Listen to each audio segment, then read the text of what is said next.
Another Premier League roller coaster. Richarlison thought he got Spurs a dramatic draw.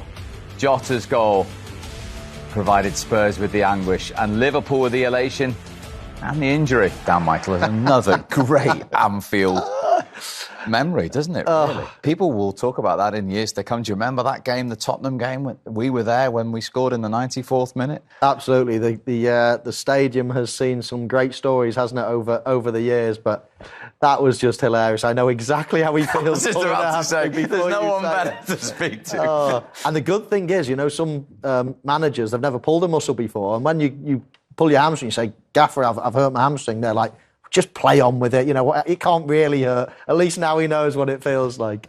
But no, what a game. What a game. What a grandstand finish. And as I say, Anfield's seen some great stories over the years, and that just adds to them. I know your coaching manual, you'll be fuming the way the certain areas of that game went in terms of the way the game should be played. But when, as a manager, you win a game like that, what's that elation and adrenaline like that the Jurgen Klopp's just had in front of the Kop? Yeah, I think that it's everything, because you are playing at Anfield. It's a massive game. You know how important it is. The atmosphere is great.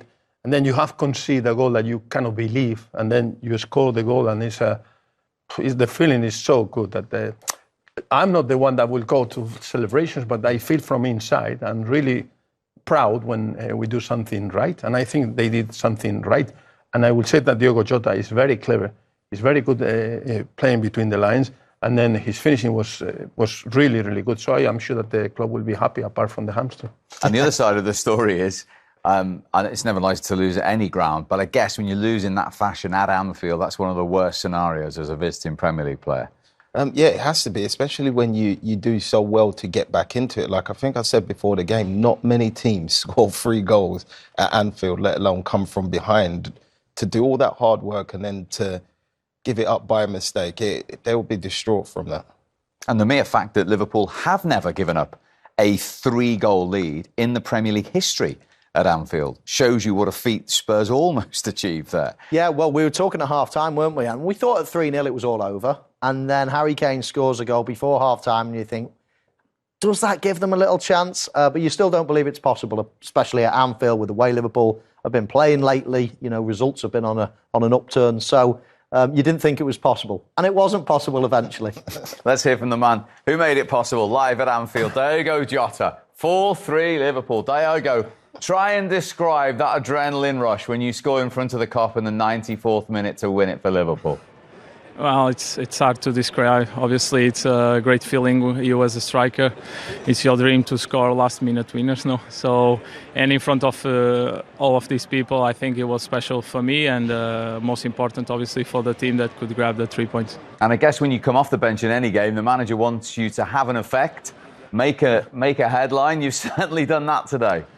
Yeah, actually, it was more important when he asked me and Endo to control the game, don't let them believe, but that was not possible. Unfortunately for us, they did a 3-3, and I'm just glad I could score the winner, because it will be a big disappointment for us if we don't win here today. Diogo, it's Michael Owen here. I was just wondering, all strikers go through barren patches, all strikers go through patches where they score. You've gone through a bit of a dry patch previously, but now you've scored 5 in the last 4 games. Are you doing anything different, or do you just play the same way and goals will come?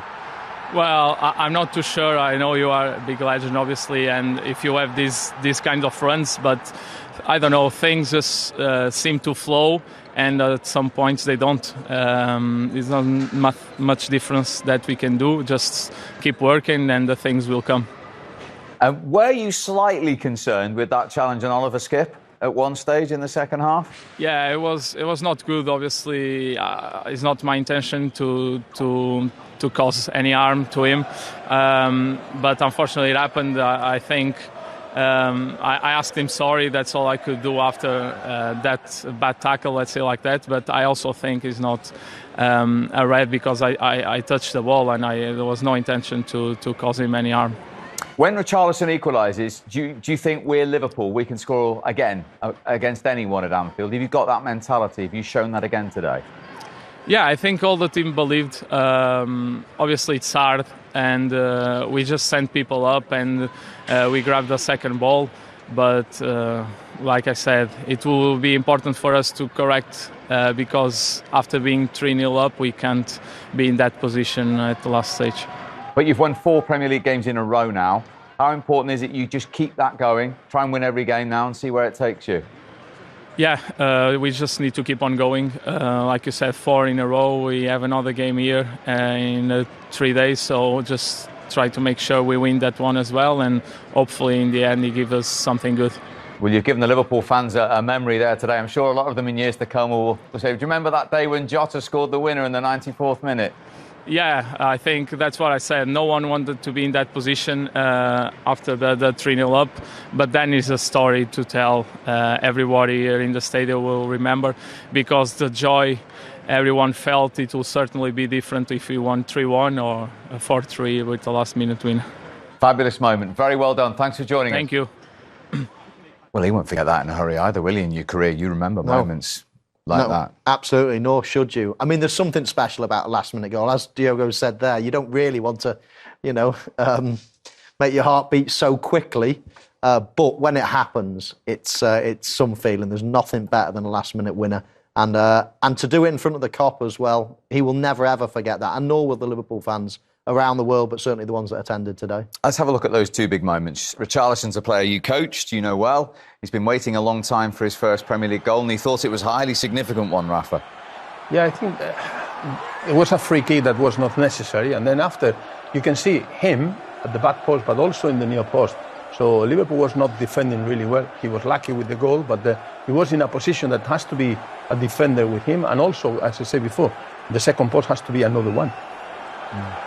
Yeah, I have to agree with Rafa there. I think he had 2 options there. Obviously, he wouldn't header it across to set somebody else up, but he could have, just through the lack of Liverpool's defending. And that's when you think Spurs are, wow, they've actually done it. They're going to draw at Anfield after being 3-0 down, but it wasn't to be. But what is it about Anfield? That's what we were just talking to Diego about. The fans always believe, the players always believe, even having thrown a 3-goal lead away in today's case. Well, that's the stadium has told so many stories over the years, and you feel it when you put on that shirt. That badge is very, very famous. It's recognisable around the world. And you walk into that stadium and you know there's been great events there in the past. You always believe that magic can happen. And of course, a lot of the time it does happen. And then when it happens, you believe it even more. So, it's always been like that. Great European nights they talk about at Liverpool, but there's been some great nights as well and great days in the league. And Rafa's been involved in plenty himself. And I think everybody that you talk to will say there's a magic about the place that you just feel that something special can happen, and invariably does. Yeah, I agree with him. And he has also the experience, like me. I was in Real Madrid and he has been there. The fans are expecting that you will do something, but in Liverpool, they support you, they push you in the nice way to be sure that you can get something. So that is a big difference. So they are demanding you, or they are telling you, please try, and then you try, and they give you support and support and support. They are very positive. And I have been in some stadiums, Newcastle United with us, but some in Italy, whatever. But Anfield is special. And because the fans, they used to be in Europe, they used to win trophies, but they are telling you, come on, try, because we will support you. I think that's a really interesting point, and a real valid point as well. I think I've played, for different teams and played against most teams. Liverpool fans are very, very supportive. Some grounds you go to, if things aren't going right, you hear groans and boos towards them. Very, very, very rarely hear Liverpool fans boo their own team off or get on the back of certain players. They're a very supportive team, and you feel that late on in games when there's something magical happening. It feels like you're all together and you're all willing it, as opposed to them demanding it. So I think that's a really good point. They're a special type of fans. So your late substitution argument, Lucas Moura came on in the 90th minute. 4 minutes later, he gave Liverpool a helping hand. It's always hard to get into the intensity and up to match speed with 15 to 20 minutes. Did you have much experience of this, like late entries? I had a few, to be honest, and you never really get into the game, but this was just unfortunate. I think for me at that point, he's got to go forward. He can't be trying to be that clever and cute, because I don't think in general Spurs were defending that well, and he's obviously overhit it, but it's fantastic from Jota because Jota's already from it leaves his foot, Jota's already gone. He's already on his way and he has the advantage on the defender then. And we know what he's like once he gets in those positions. He always normally goes across the face of the box and he does that there perfectly and he goes in the corner. Unless you are... I can't stop laughing at that. I know how he feels so much. Oh. I'm just surprised that his celebration was quite subdued. That he sat there, I would have been doing laps and laps around the pitch. He did the FIFA celebration. He sat down, he's playing video games. Yeah, well... You're all getting down with the kids, aren't you? Well, I'm never going to get old, am I? No, never going to grow up. Diego Jota's just talked about the finish there that you asked him. He hadn't actually scored a goal in 32 games, which everyone was talking about. Now he's got 5 in 4. Why does that happen? It's a quirky... It is quirky. Yeah, if you could explain it, then obviously you'd be able to rectify it. Everybody goes through hot patches and not, I suppose. You try to just be consistent and try to do this, and it's easier said than done. I used to, when I go through a dry patch, I'd always think, right, or I would get attracted to the goal more. I would hang around the goal a lot more, and I found myself almost becoming a little bit desperate for goals. I think it's just as hard as it is, you've just got to try to play your normal game and they will flow. But that is a real dry patch, isn't it? 30-something games for an attacking player at Liverpool is not a great return. But hopefully now he's turned the corner. 5 in 4 is a good return. And all those goals in recent games, and he still found himself on the bench today. Liverpool have got a lot of attacking options. He was very honest when we asked him there about that tackle on Oliver Skipp. What was your reading of that, of the situation at the time? No, I think he was very clear. He was trying to play the ball, and that's it. It was unlucky. It was not bad intention in the tackle. But I would say something that when he gave the interview, he said that Klopp told him to manage the game, to control the game. He's not that score goals or whatever, because he's a clever player. He plays really well between the lines. He can keep the ball. He can find the passes and the spaces. So that was maybe the reason why he's not scoring goals. I agree with Michael, that's too many games, but with Liverpool you have to score goals. But it's a player that between the lines, he can hold the ball, he can give the assist, but he came here and then he made the difference later on. Then the tackle was unlucky because it was not bad intention. His role was to control the game, and at the end he made the difference. You okay with that tackle? Well, it was a nasty one, wasn't it? It was high boot. It was dangerous. Dangerous, not reckless, maybe? Yeah, I think so. I mean, listen, nobody is accusing him of trying to hurt anybody. He's not that type of player. And you know what? 99% of players aren't that type of players. But it was reckless. I think a yellow card was probably the right call. Same? Yeah, I think it's the right decision, but at the same time, you have seen players sent off for that similar thing as well. But you can see with Jota, he doesn't look at the player at any time to see where he is before he lifts his leg. His concentration is solely on the ball, and obviously Skipp puts his head there. OK, let's see what Ryan Mason thinks about that, and indeed the 95 minutes. Here he is. Well, Ryan, frustrated, devastated, proud, a mixture of all those things? Not devastated. I think, look, the reality is the team that created the most chances lost the game. We were the better team, for me, by an absolute country mile. You can't start Premier League games like that, we know that. But to gift a team like Liverpool 4 goals, it makes it very difficult. Yeah, I mean, it's tough to really put it into words at the moment, but absolutely gutted. If we kind of work our way through it, that first 15 minutes, how does that happen again after last week? Yeah, you can't have words for it. You have to realise and understand the Premier League and what it brings to the table every single game. And to start a game like that it's hard to put into words and understand why. But at the same time, we know we prepared the game well, because every time I felt we had the ball, we looked like scoring. Created a number of chances in the second half. Probably should have had a couple more. Hit the woodwork. Probably one of the clearest red cards I've seen as well on Oliver Skipp. Jota on Skipp. Yeah, I've actually just seen Oliver Skipp walk past with quite a gash on his forehead. I have to be careful what I say, but ultimately that's an impossible one to miss. When you talk about endangering an opponent, to draw blood from a stud when Skipp's head's pretty much 5.5 foot in the air, it just baffles me, because that type of decision is maybe the difference between winning the game or not. And for me, it's tough to understand, and I'd like an explanation. Have you asked for one yet? I know it's pretty fresh right now. No, listen, I see the incident in real time, and you have a feel for those sort of moments. And then to see it on a replay as well, the VAR official has the benefit of the replay. And does that add to the disappointment for you? One guy misses it out there. There is a backup, obviously, with VAR. There should be. I guess that's the role, isn't it? That's the job to help the officials on the pitch. But listen, I'm devastated about today. I'm gutted because of the way the game went. Yeah, what can I say? So the first 15 minutes that you've already said, that can't happen, shouldn't happen. But on the back of a 6-1 last week, what about then the way the team rallied? They could easily have crumbled. Yeah, of course. Listen, I think we showed we can be a very good team.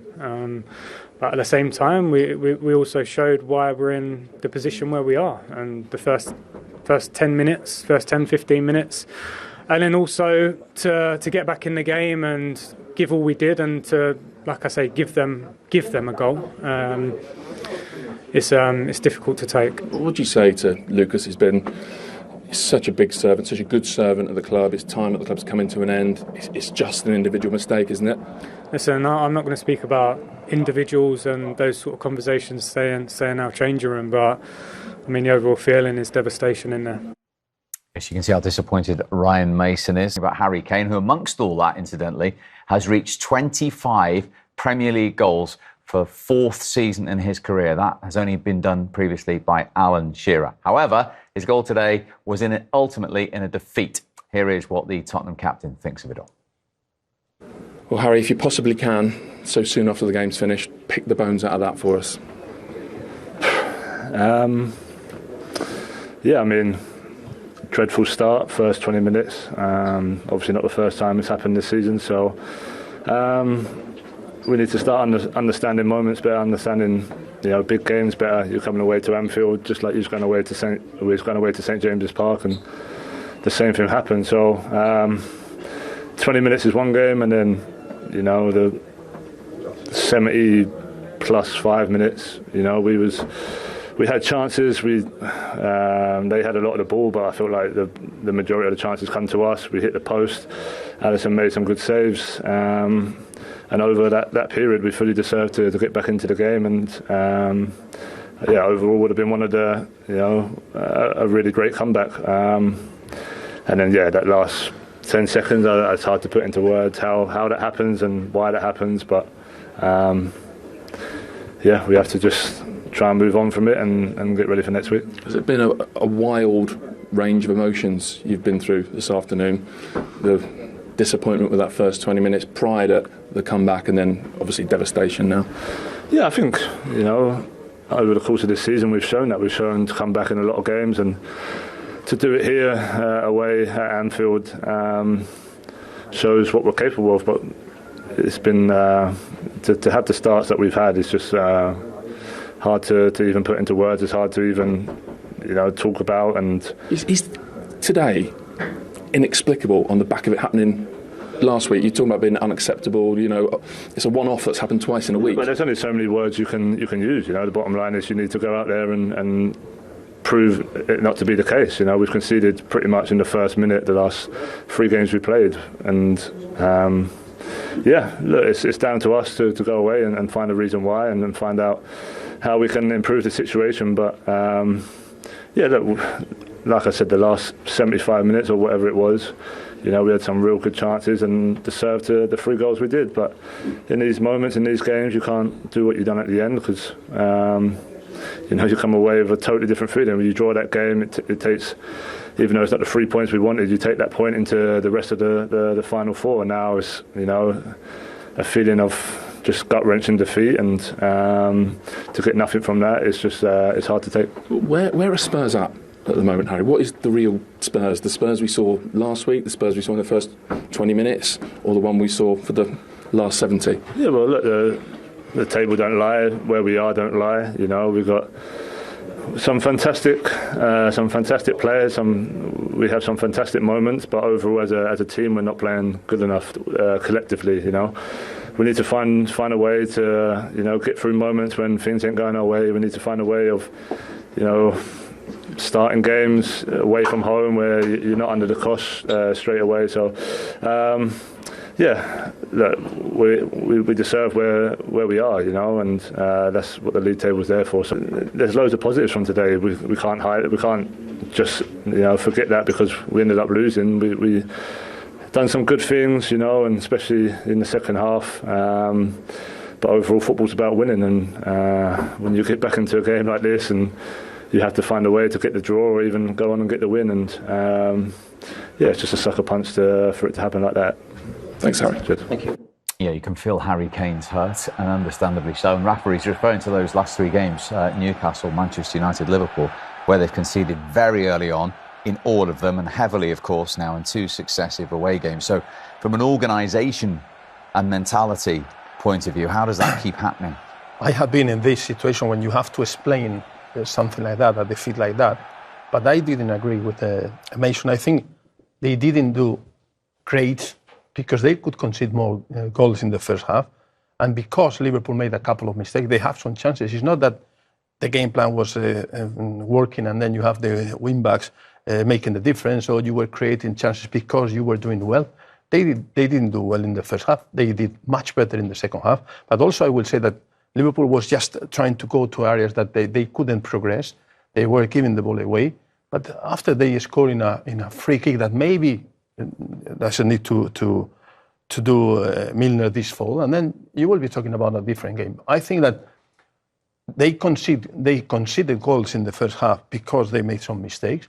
They have an idea, they were working hard with this idea, but it's not because they did great. They scored the 3 goals because you can see the chances were mistakes, and then they could go to a half-time 3-0 because if Van Dijk closed Perisic, he cannot make the cross. It could be 3-0 and everything will be different. So I think that you have to give them credit because they were working so hard.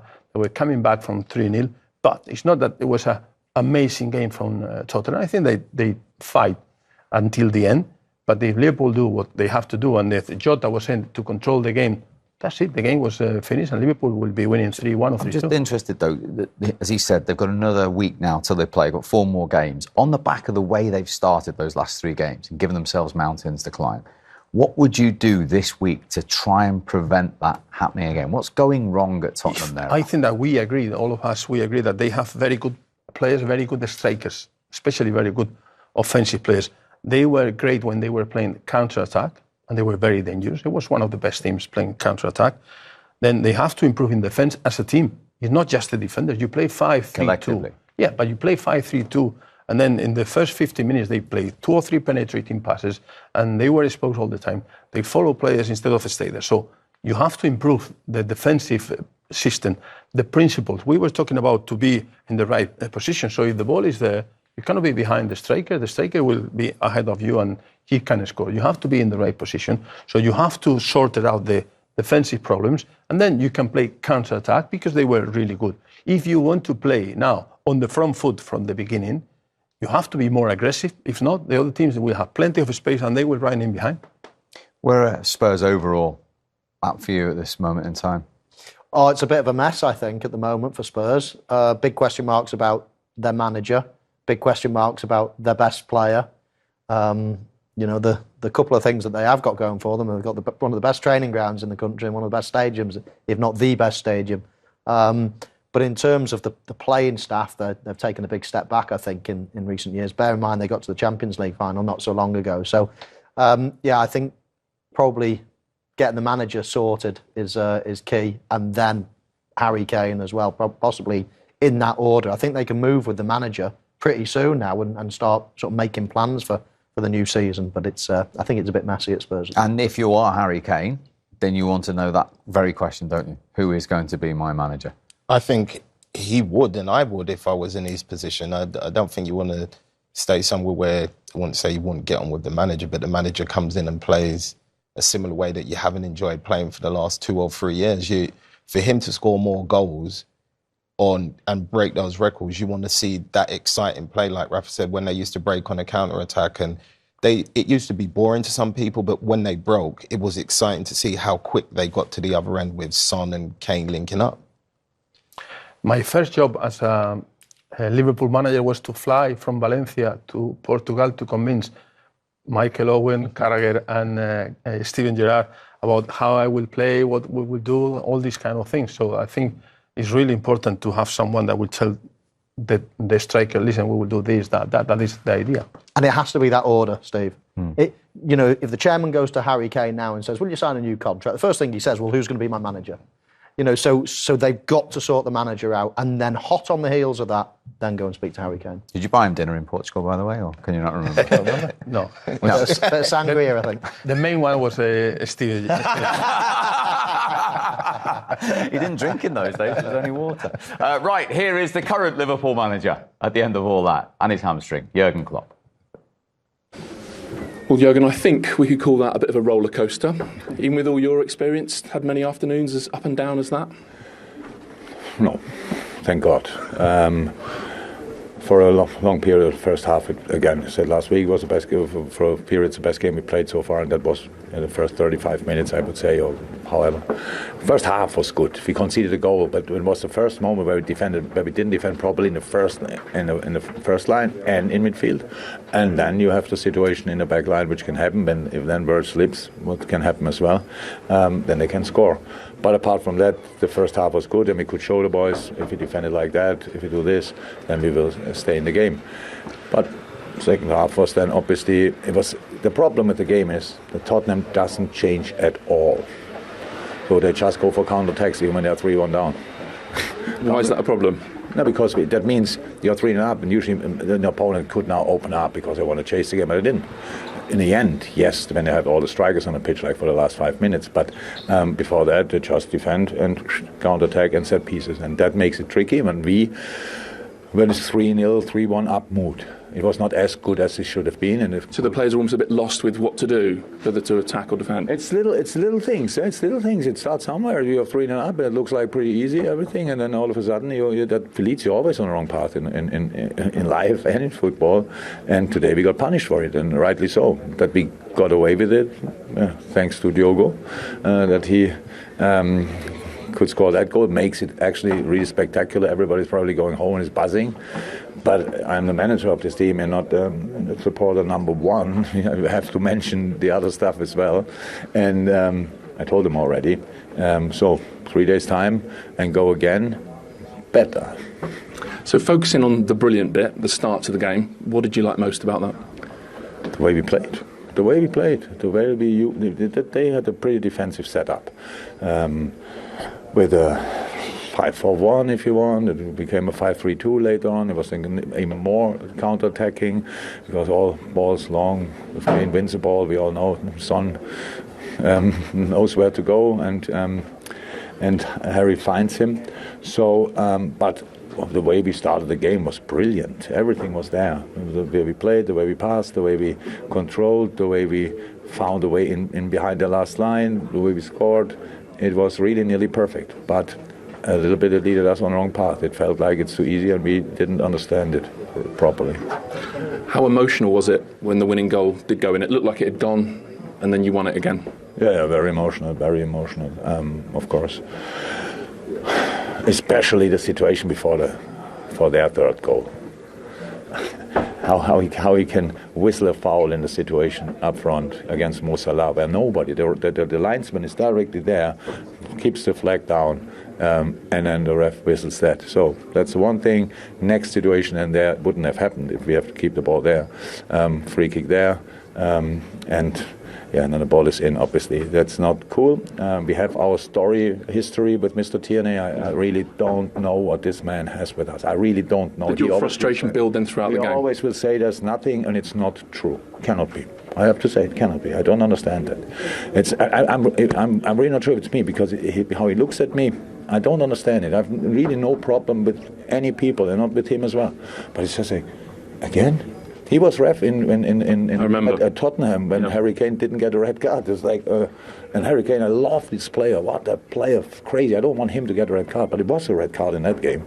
It was Mr. Tierney, and nobody asked him about it because in England they don't have to clarify situations. So it's really tricky. It's difficult to understand, and My celebration towards the fourth official, I didn't say any bad words, nothing, but was unnecessary. I got punished for that immediately. I pulled my hamstring or adductor or whatever, so fine, that's fair. But what he said to me then when he gave me the yellow card. Go on. No, that's not possible. It's absolutely not possible, but it's not okay as well. So what he said to you, you don't want to, hang on, you don't want to say any more, but it was unacceptable. Not only because I said already what I wanted to say, so there's no extra question. Okay, well, I'm just wondering, I didn't bring it up, you did, so I'm wondering... Yeah, but I stopped then there.